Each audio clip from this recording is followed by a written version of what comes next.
Finally, whatever is true, think about such things.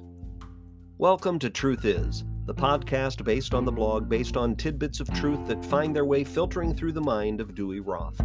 That would be me, and this would be episode 29. Jesus was what?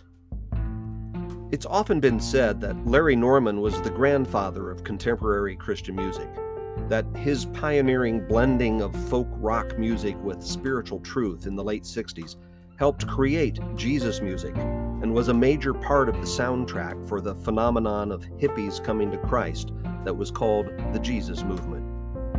I was never really a hippie, and I grew up in the flatlands of northern Indiana instead of the beaches of southern California or anywhere near San Francisco. But I felt the influence nonetheless.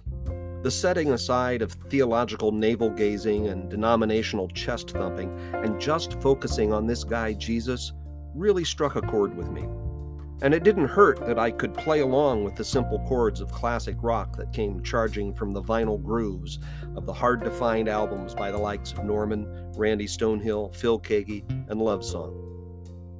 That focus on Jesus is what drew me to Norman, as is perfectly demonstrated in these lyrics from his song, The Outlaw. Some say he was an outlaw, that he roamed across the land with a band of unschooled ruffians and a few old fishermen.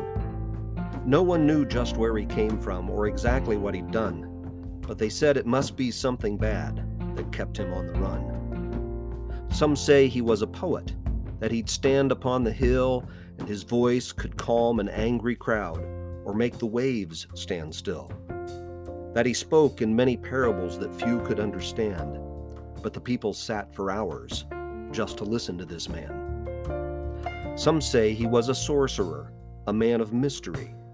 He could walk upon the water. He could make a blind man see. That he conjured wine at weddings and did tricks with fish and bread. That he talked of being born again and raised people from the dead.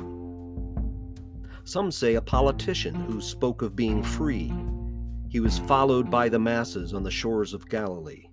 He spoke out against corruption, and he bowed to no decree. And they feared his strength and power, so they nailed him to a tree. Some say he was the Son of God, a man above all men, that he came to be a servant and to set us free from sin. And that's who I believe he was, because that's who I believe. And I think we should get ready, because it's time for us to leave. Truth is, you can talk, you can bicker, you can talk, you can talk, you can bicker. But it all comes down to one question. What do you say about Jesus? You can find the Truth Is blog by going to almostthetruth.com, where you can also find my contact information and learn about the humor blog, Almost the Truth. Don't forget to rate, review, subscribe, like, share, and talk about Truth Is, please, and thank you. My name is Dewey Roth. God bless us, everyone. Truth Is a production of Almost the Truth Communication Services.